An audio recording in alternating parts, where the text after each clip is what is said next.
Retomamos el curso sobre el siglo XX, la última edición, después del desastre.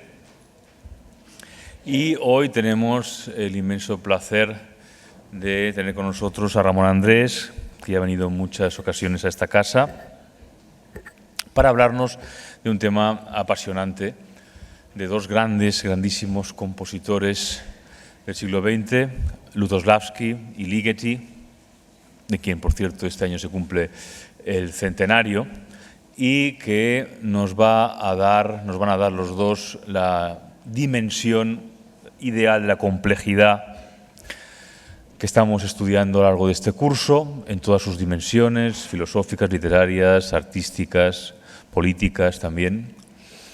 Me parece que son dos compositores esenciales que quizá no han merecido la divulgación que les correspondería, digamos, dentro de la aceptación, por así decirlo, popular del arte complejo del siglo pasado.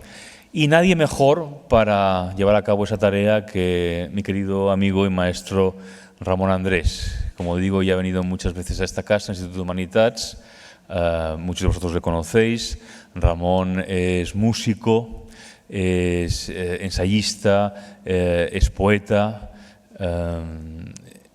En fin, es un hombre de una vastísima erudición, un hombre que ha desarrollado una obra de pensamiento y de reflexión en torno al oído, que a mi juicio no tiene parangón, no solo en España, sino en toda Europa.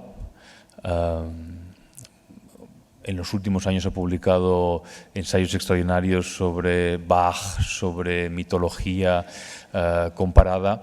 Acaba de publicar un excelente, extraordinario ensayo sobre Josquin de Prez, sobre el gran maestro de la polifonía, que además es una especie como de diario escrito durante el encierro de la pandemia, en el que, al mismo tiempo que reflexiona sobre la vida de Josquin y sobre su música, habla de los problemas que tenemos hoy en día en la sociedad del siglo XXI. Es autor también de aforismos extraordinariamente hondos, en fin, una obra que en las últimas 2 décadas ha crecido arborescentemente y que para muchos de nosotros ha constituido verdaderamente un ejemplo y un estímulo sin fin. Así que es un verdadero placer, Ramón, tenerte aquí otra vez con nosotros para escucharte hablar de dos compositores que además personalmente me descubriste hace muchos años y con los que he disfrutado mucho, como seguro que haréis todos vosotros. Muchas gracias. Muchas gracias.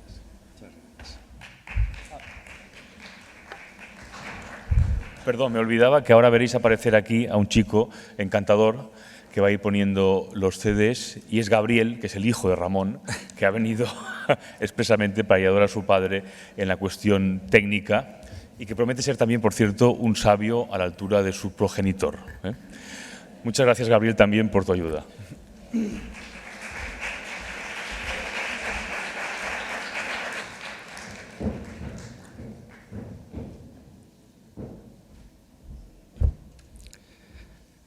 Muy buenas tardes, muy buena tarde. Muchísimas gracias por su presencia, gracias al Instituto Humanitats, gracias a Andreu, Jaume, por la invitación. Se trata de hablar de música, de pensar en esa Europa destruida, esa Europa de mediados del siglo XX, después de la Segunda Guerra Mundial, una Segunda Guerra que en realidad, si pensamos en la Guerra de los 7 años, tendría que haber sido la tercera Guerra Mundial, 3 intentos de suicidio de Europa. Pensamos qué papel ha tenido el pensamiento, la música, que es una forma también de pensamiento, una expresión de la realidad, de lo que sucede en cada momento. Se podría escribir una historia de la humanidad a través del oído, a través de la música, porque la música mueve, ¿no? Como dice María Zambrano, conmueve porque mueve. Y es cierto, según el pensamiento de Demócrito, las palabras son la sombra de las cosas, pero la música nos implica mucho, nos implica también físicamente, precisamente porque nos lleva a movernos, a sentir, despierta lo irracional. La visión romántica ha hecho que la música, no la visión romántica, una opinión, digamos, sobre, influida por el pensamiento romántico, se ha despertado en los últimos decenios porque la acusa a la música de que, en fin, que nos manipula, ¿no? Quien manipula son los seres humanos que usan de ella, ¿no? Recuerdo un título de Pascal Quignard, él odia la música. La música es inocente, la música son ondas vibratorias, es lo que se hace con ella, ¿no? Hay unos cargos contra la música, pero yo la exculparía. ¿Qué sucedió en los campos de exterminio? Que tanta música se generó, ya no solo desde un punto de vista físico, ¿no? Real, de realización, quiero decir, de la música, sino lo que se pensó después de esos acontecimientos tan atroces, ¿no? Y cómo ha sido expresado en la música. Siempre me gusta pensar que la gran concentración de músicos judíos en los campos de concentración y en los campos de exterminio, los llamados eufemísticamente campos de solución final, pues me gusta pensar en la genealogía, ¿no? de esos judíos. Yahvé reparte las tierras, asigna unas tierras, menos a los levitas. Los levitas son herederos de otra tierra, de una tierra no tangible. Y esa tierra, esa patria, es la música. Ellos son los encargados de la música en el templo, son los encargados de organizar la liturgia, tienen la potestad de crear pequeñas escuelas para enseñar a tocar los instrumentos, para enseñar a danzar, a cantar. Así que los músicos judíos pertenecen a aquella genealogía de un cierto destierro, pero con una asignación muy importante, muy firme, como es esa herencia, como digo, de la música.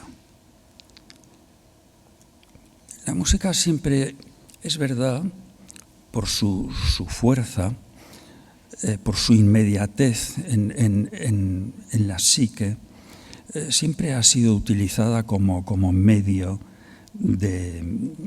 propagandístico.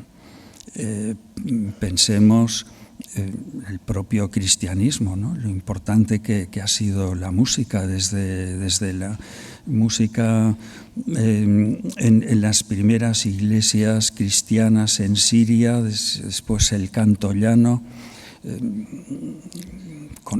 Ella favorece la fluidez, el transporte de unas ideas, ¿no?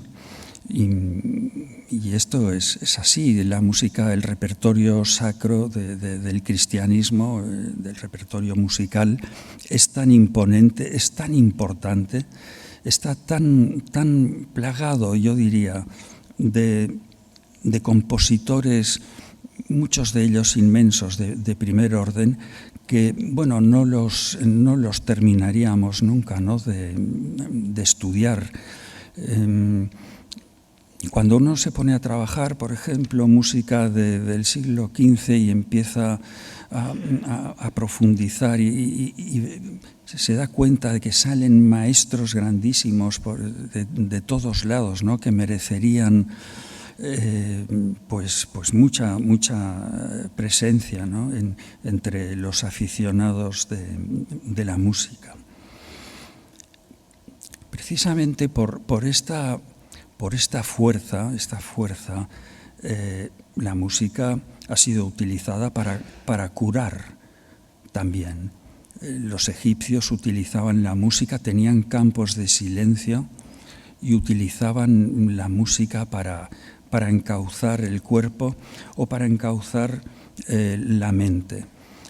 Lo mismo sucedió en Babilonia y es Pitágoras quien a través de los caldeos recoge esta herencia y la lleva a Grecia. Pues bueno, ese mismo poder de la música también es utilizado para el mal, podemos decirlo, ¿no? Si leemos a historiadores griegos como Heródoto y Tucídides, leemos en muchos fragmentos el fragor, ¿no?, de los instrumentos musicales para amedrentar al enemigo, la fuerza, instrumentos de viento sobre todo. Pero tenemos que pensar una cosa, que en Roma, el imperio, la expansión, en Roma se inventan muchos instrumentos de viento que, por ejemplo, no existían en Grecia, donde había un tipo de trompeta, salpinx se llamaba, pero en Roma el muestrario, por decirlo así, de instrumentos militares se amplía muchísimo. La tuba, el litus, el cornu, luego el aulos griego, que era como una chirimía un poco parecido a la gralla catalana, un poco más largo. En Roma se utiliza muchísimo como instrumento militar, como chirimías de gran fuerza. Y bueno, música empleada para la aniquilación. Si pensamos en Jericó, en esas trompas que en realidad eran cuernos de carnero, de íbice, que resuenan y caen las murallas debido a la fuerte vibración. Una vez caídas las murallas, los habitantes son pasados a cuchillo, así se dice textualmente. Así que vemos en qué situaciones, ¿no?, la música es colocada, situada dentro de la historia. Así que, mal que nos pese, forma parte de una estrategia y de una técnica de la aniquilación. Una técnica de la aniquilación que es una expresión de Junger o Junga para referir estos fenómenos de absoluto desmantelamiento del enemigo. Estamos viendo que es así, estamos viendo cómo hoy en nuestros días un tipo de música puede servir para uniformar, ¿no?, a una sociedad, y para uniformar a las masas, que es una manera de reducirlas al anonimato, y no deja tampoco de ser una especie de aniquilación moral de las personas. Si no lo han leído y les interesa este asunto, les recomiendo un libro de Simon Lax, Las melodías de Auschwitz, en donde cuenta cosas que son de un gran interés para nosotros. Él es un músico, un director de orquesta polaco y con 41 años, después de pasar por algunos, cae preso, después de pasar por algunos campos de concentración, es destinado a Auschwitz. Se salva porque es músico. Y a él se le encomienda la tarea de formar allí una orquesta en la que hay continuas bajas, porque los músicos no únicamente se dedicaban a ensayar, sino que trabajaban todo el día.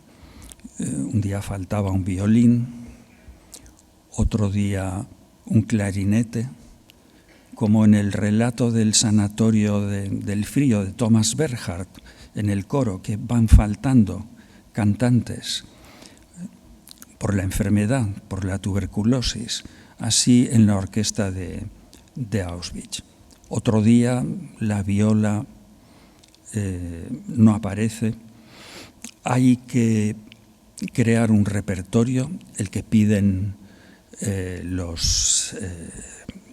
las autoridades del campo, las autoridades nazis, y hay que adaptar con los instrumentos que se tienen, hay que adaptar las obras y crear un programa, un repertorio. Había que aprovechar lo que se tenía a mano. El cuarteto del fin de los tiempos, escrito por Messiaen, él mismo lo describe.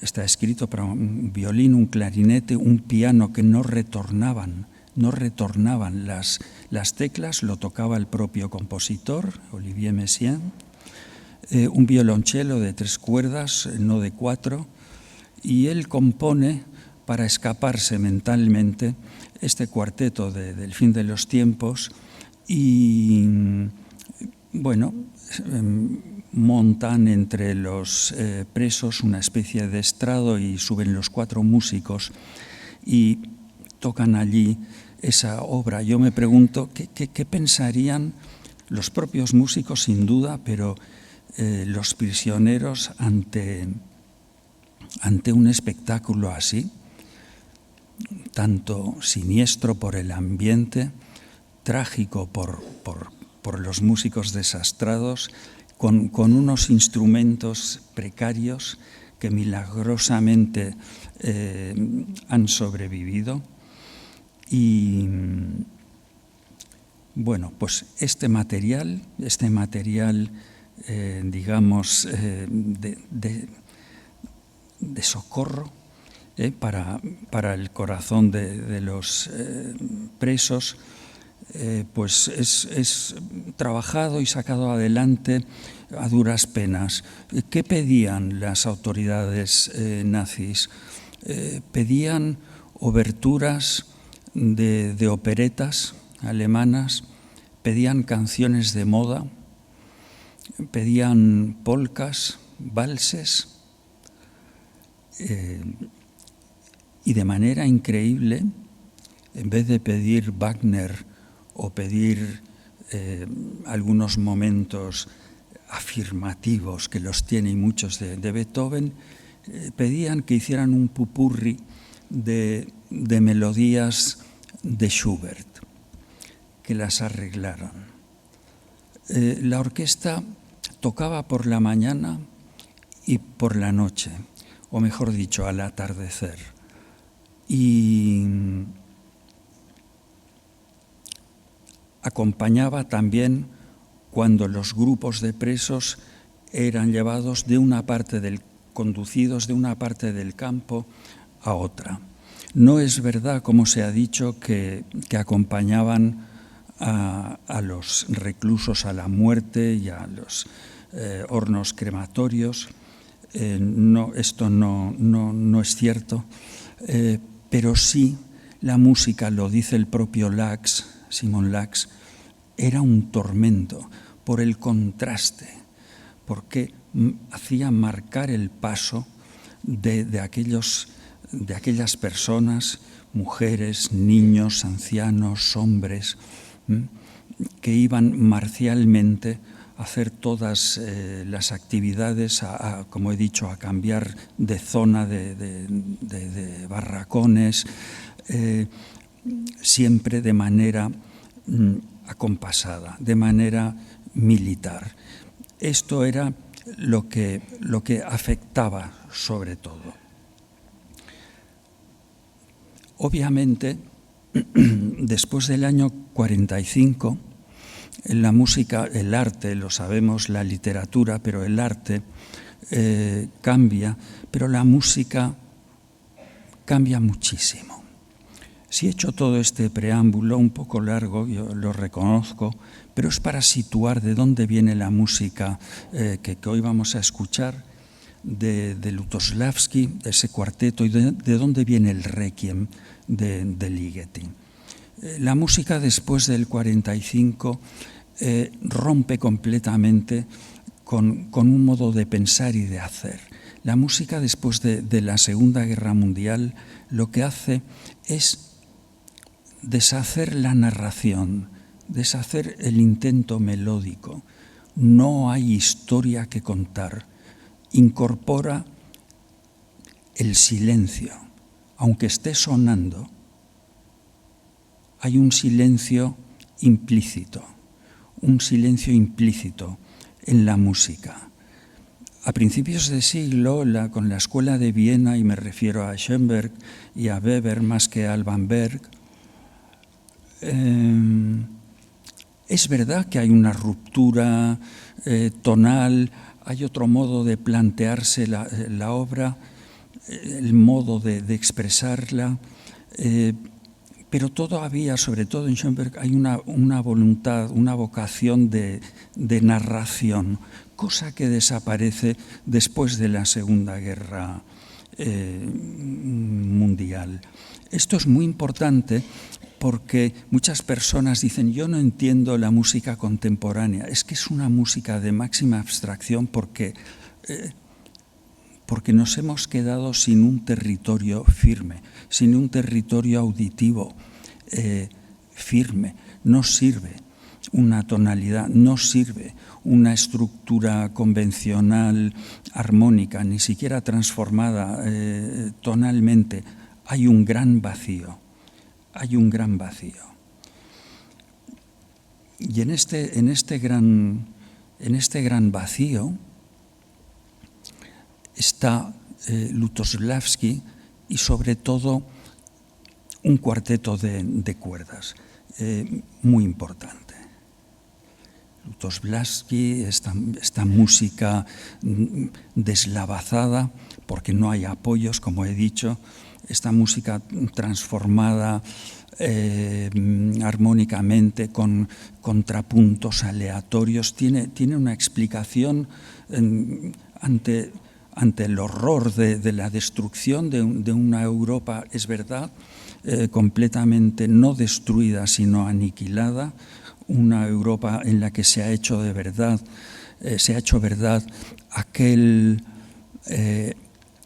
aquel pensamiento de Nietzsche que dice que el huésped más incómodo de Europa es el nihilismo, pues un nihilismo que se ha instalado y que dura hasta nuestros días, pese a los esfuerzos democráticos, pese a muchas cosas. Todavía en la raíz del pensamiento contemporáneo europeo subyace esa tendencia nihilista, ciertamente tan incómoda, que lucha con ideas de esperanza, que lucha con ideas de utopía, de una utopía que quizá no es del todo real, no es posible, no es operativa, ¿no? Hans Jonas hablaba de la inmodestia de la utopía, precisamente pensando en todo esto, ¿no? Pues esta inmodestia de la utopía está en Lutosławski. Lutosławski es apresado en Cracovia, en el frente, y es subido a un camión con 23 años, y en un momento de distracción en una curva se deja caer de la caja del camión. Bajan los soldados, lo persiguen por el bosque, lo pierden, es al atardecer, se esconde en un granero, pasa 2 o 3 días allí y se va andando hasta Varsovia, 400 kilómetros andando, y con un nombre falso toca en cabarets, toca en cafés ante autoridades nazis, transcripciones de Debussy, música de Debussy también, transcripciones de valses, de polkas, toca Bach, toca Schubert. Y él empieza, cuando termina la guerra, empieza a pensar una forma de música que no tiene nada que ver con un criterio, con el criterio de ninguna escuela, ni atonalidad, ni música aleatoria, no.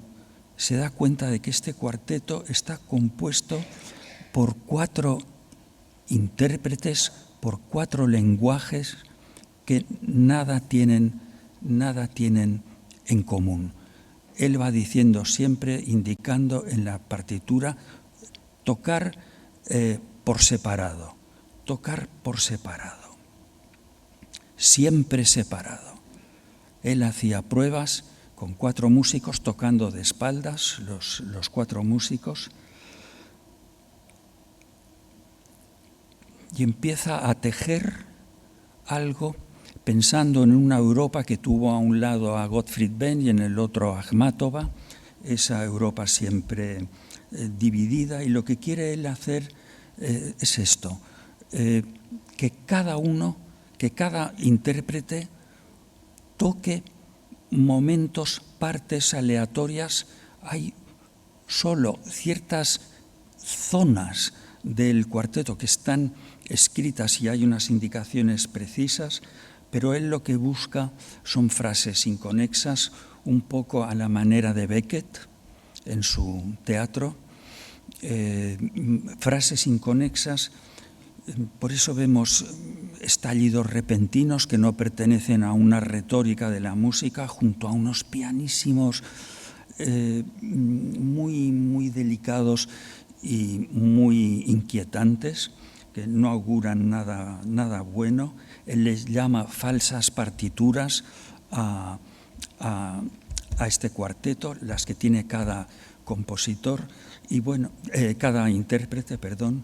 Y bueno, lo que él ha hecho es un mosaico, y quien reúne de verdad el cuarteto para darle una coherencia, porque él quería simular los móviles de Calder, o sea, que estas partes se muevan, quien recorta partes del cuarteto y pega y crea una coherencia es precisamente su mujer, la esposa de Lutosławski, Danuta. Gracias a ella tenemos una forma interpretable de este cuarteto, que podemos escuchar un fragmento. Es un cuarteto que dura 25 minutos, escucharemos nosotros unos 4 minutos del segundo movimiento, el minuto 4:30. El segundo movimiento es impresionante, pero nosotros nos iremos a un pequeño fragmento para ver esta escritura, vuelvo a emplear el término, esta escritura dislocada, esguinzada, si se permite aquí usar esta palabra, y veremos cómo a pesar de todo, hay una coherencia en el decir, ¿no? en el tratar de decir.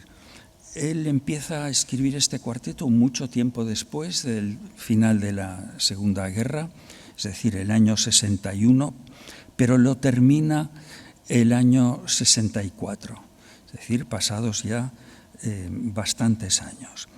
Y todo es apasionante escucharlo y estudiarlo, porque todo es como lo que van a escuchar ahora, ¿no? Y es digno de análisis, pero también no desde el punto de vista musical solo, ¿no? Sino desde el pensamiento, porque está explicando muchas cosas que la filosofía ha tratado de explicar y de rehacer, ¿no? De volver a generar una idea de Europa, una convivencia y crear una estructura política de unidad. Pues,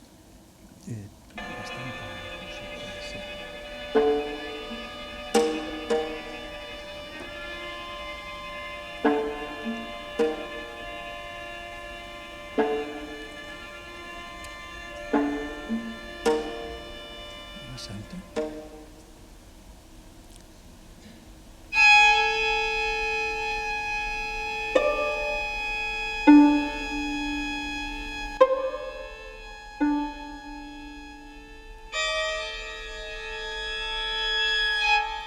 Si cierran los ojos verán mejor la forma física de esta música y la ruptura y rotura.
El silencio que hay en esta música, una devastación,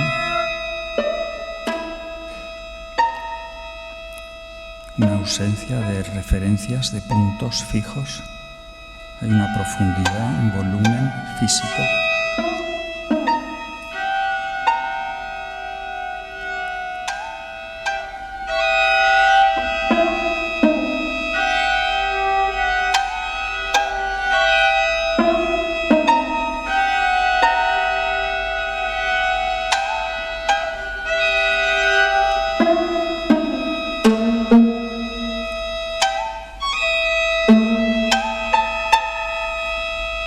Esta es la Europa que está en los diarios de Junger, la Europa que está en los campos de exterminio,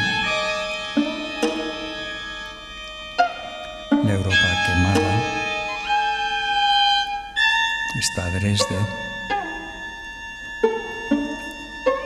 está Londres.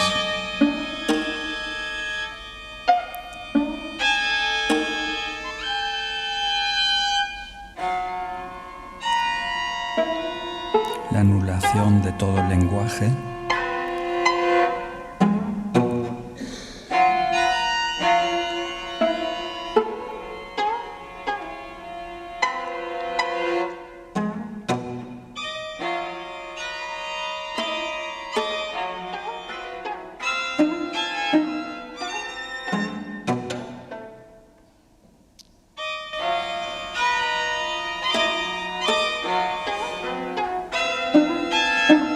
Siempre por separado, siempre separado, soledades,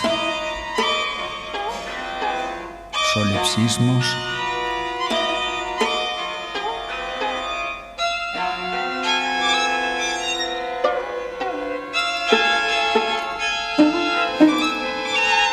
Corrientes contrarias, no hay unidad.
Y así podríamos estar escuchando mucho rato esta búsqueda de Lutosławski, ¿no?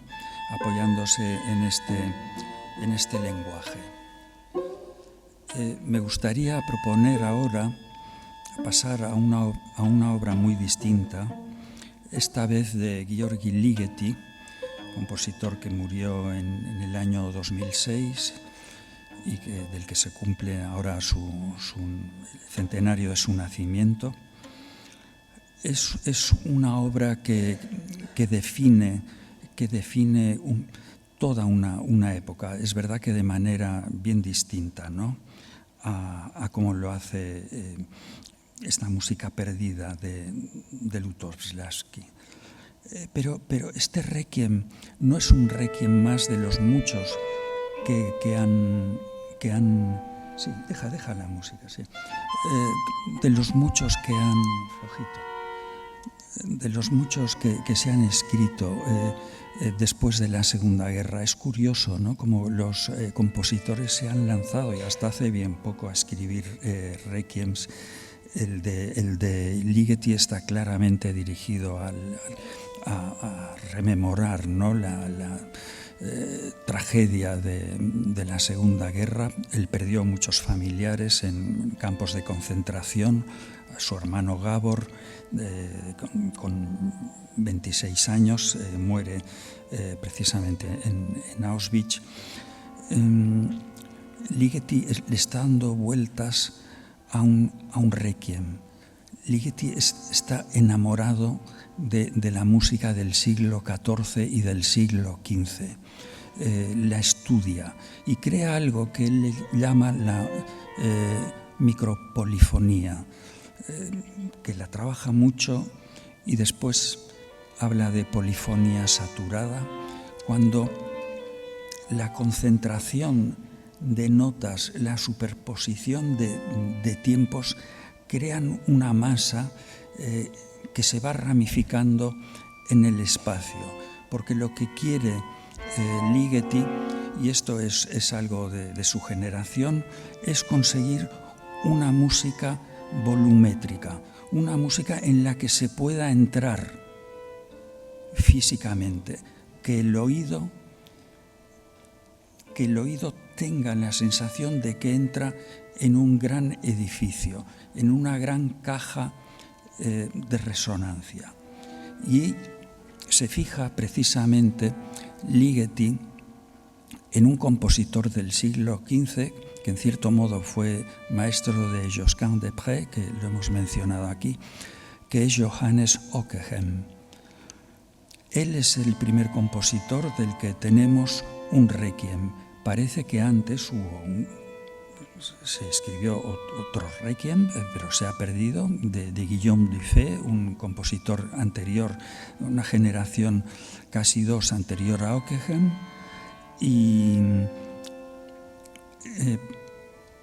Pero Ligeti va a buscar a Ockeghem, a Pierre de Larue, al propio Josquin.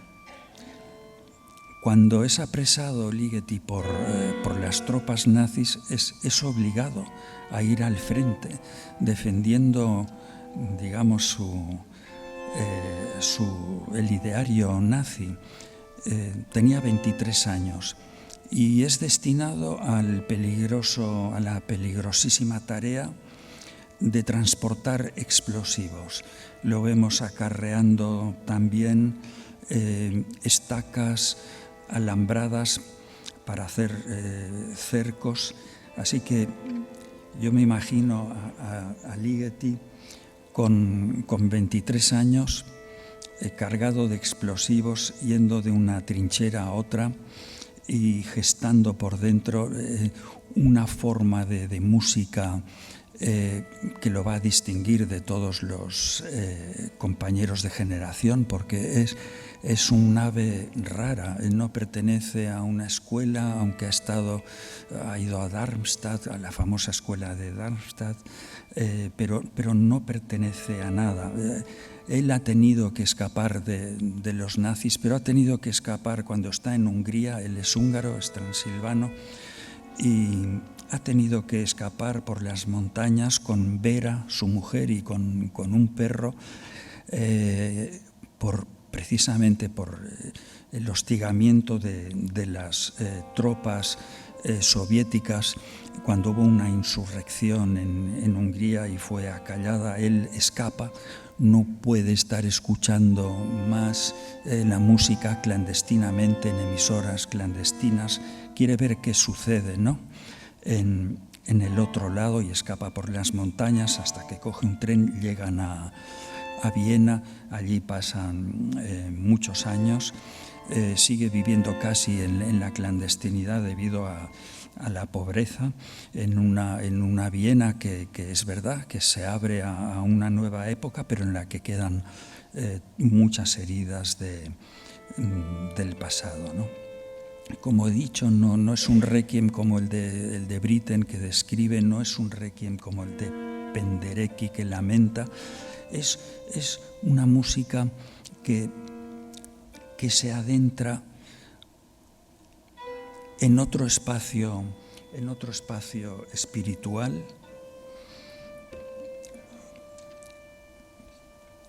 Él vivía en una casa muy pequeña. He estado a punto de traer la partitura para que pudieran verla, y es tan grande los planos, esa partitura, que él no puede, vive en una casa pequeñísima, no puede trabajar ahí, en la mesa, que no hay ni mesa del comedor, es una mesa de la cocina, con lo cual llega a un trato con el dueño de un café en Viena, y le dejan en una esquina juntar 2 o 3 mesas, y entonces allí compone el requiem con el papel pautado, desplegado, y ahí hace ese dibujo que podríamos pensarlo como esas alambradas que él transportaba. No hay líneas rectas, son rizomas, es una escritura que se abre, es una enredadera, son rizomas, son filamentos, elipses. Nos recuerda un poco la pintura, y es la época de Pollock, la pintura de Pollock. El requiem es del 63. Él estudia a Mandelbrot, la geometría fractal, le gustan las rugosidades, le gusta expresarlo en la música. Si quieres lo ponemos ya. En la música, nada de superficies lisas, nada de líneas diáfanas. Las vocalizaciones del coro son muy distintas a las vocalizaciones normales. Empieza con un lento tenuto. Detrás de esa amalgama de sonidos, pues están las pinturas de Nussbaum, del pintor judío que muere también en un campo de concentración. No sé si recuerdan su triunfo de la muerte, donde hay unos esqueletos entre ruinas que tocan instrumentos musicales. ¿Ponemos el requiem?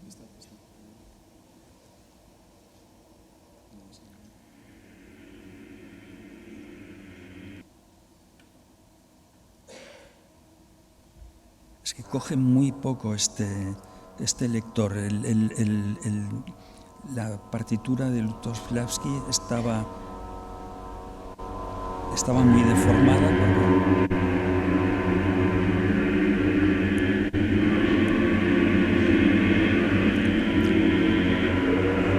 No se oía el principio, que es lento, un piano.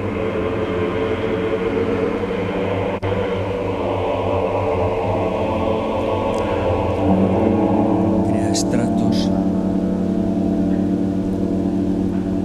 Es un requiem que está diciendo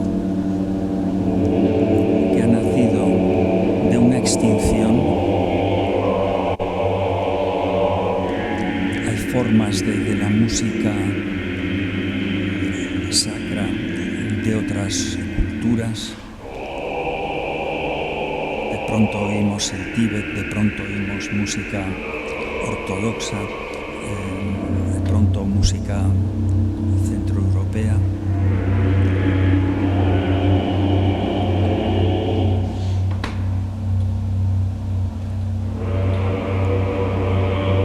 Si pudiéramos entrar en un cuadro oscuro de Pollock, no podríamos avanzar porque nos enredaríamos en toda esa maraña de líneas. Lo propio sucede con muchas obras de Ligeti, Ramificaciones, por ejemplo.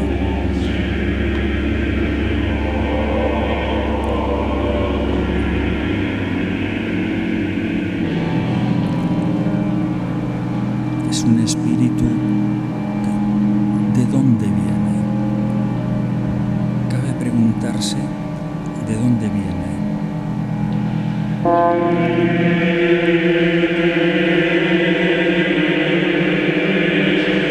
Es del pavor, del silencio, del asentamiento de ese nihilismo nietzscheano, de ese vacío, de esa nada.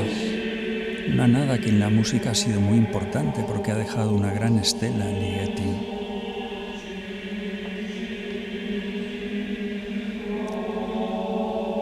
Tiene algo de arquitectónico en el sentido que nos permite entrar en una sonoridad, en el espacio de un espíritu. Es una música de pérdida, pero de una pérdida social, no de una persona, no del recuerdo de una persona, como es un requiem. ¿Por quién suena este requiem? ¿Por quién suenan las campanas? Decía John Donne, el poeta, de ahí lo toma Hemingway. ¿Por quién suena este requiem? Lo estamos viendo que está sucediendo en Ucrania, por ejemplo,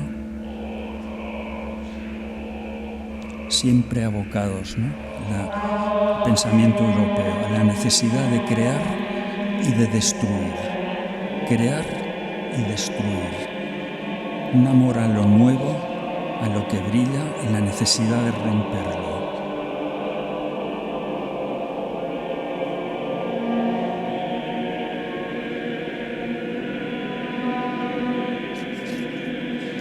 La continuidad en el pensamiento occidental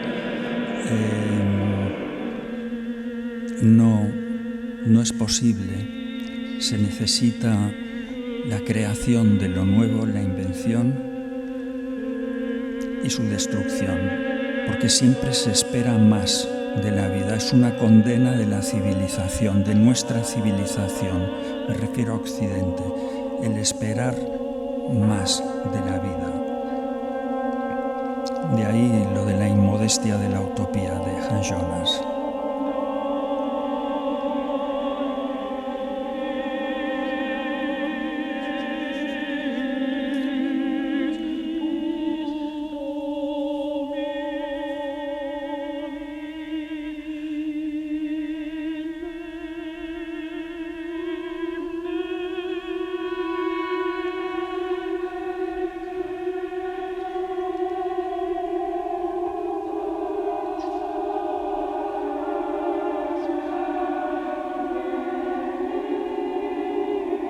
Es un viaje en el tiempo, un viaje en el sonido. Si cierran los ojos, se dejan llevar fácilmente.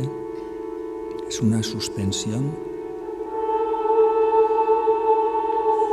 Hay un arriba, un abajo, pero aquí no importa. La fuerza de gravedad está en el centro. Ligeti trabaja el vacío.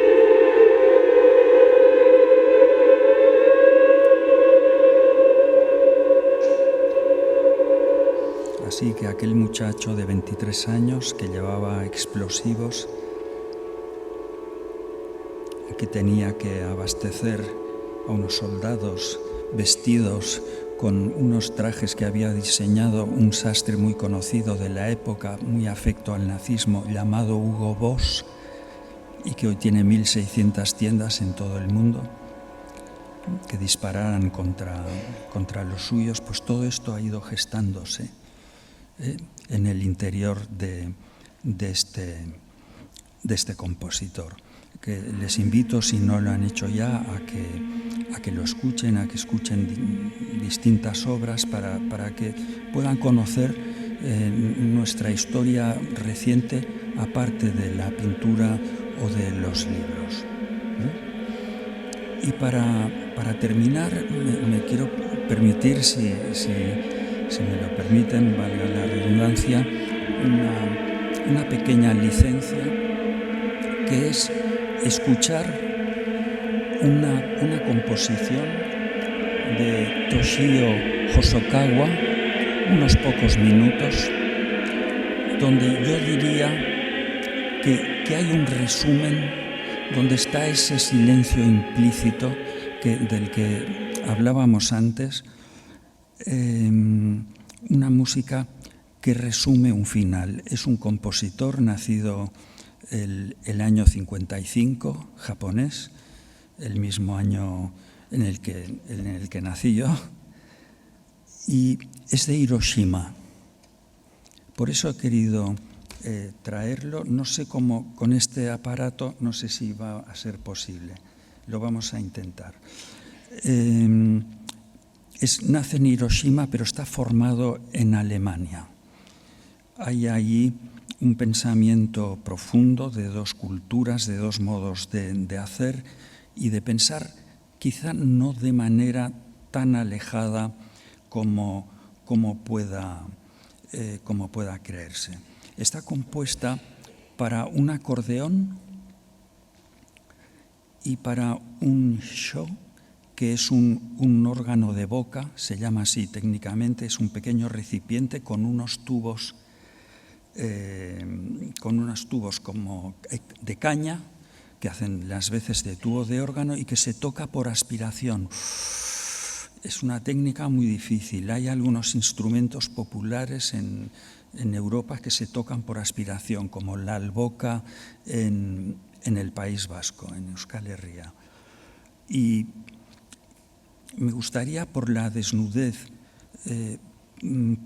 por el resumen de todo lo que hemos dicho, por la necesidad de esencialidad, por la necesidad de volver a lo sencillo, a lo simple, después de estos traumas tan tremendos que han hecho que la música se mueva como una ballena arponeada, ¿no? Ya de una manera fatigosa, ¿no? entre las olas.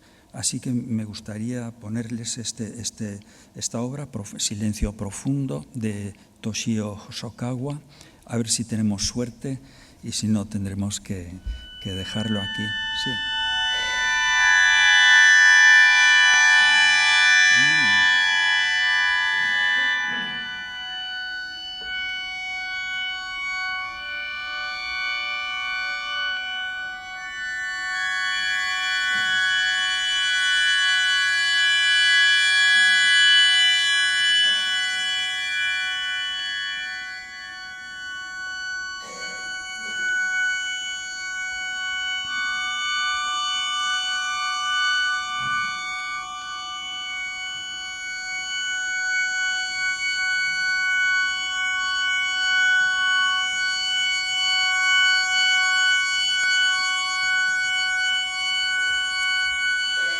Una línea que lo dice todo, tiene sonido pero está llena de silencio. Hay una lenta pendulación del acordeón que toma aire, lo expulsa. En un registro muy delicado. Un instrumento que estaba presente en los campos de concentración.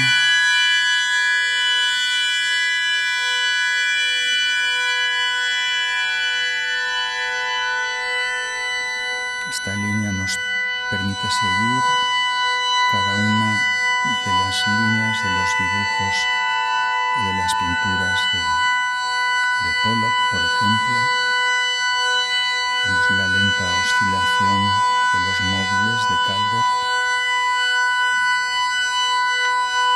Esto es lo que se ha podido construir con un estallido de silencio, porque el silencio también construye.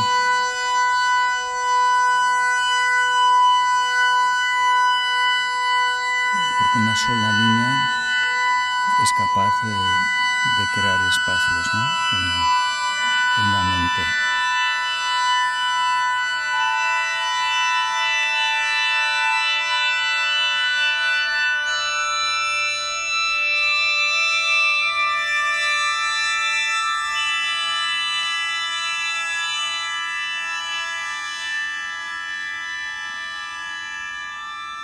No quiero entretenerles más, pero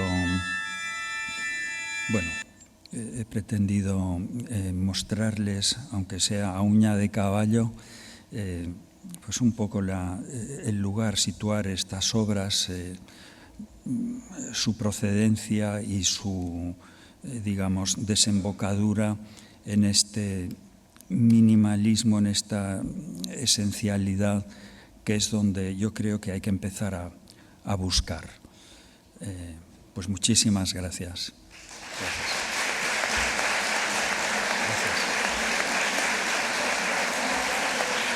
Gracias.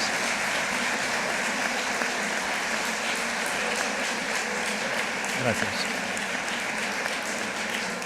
Gracias.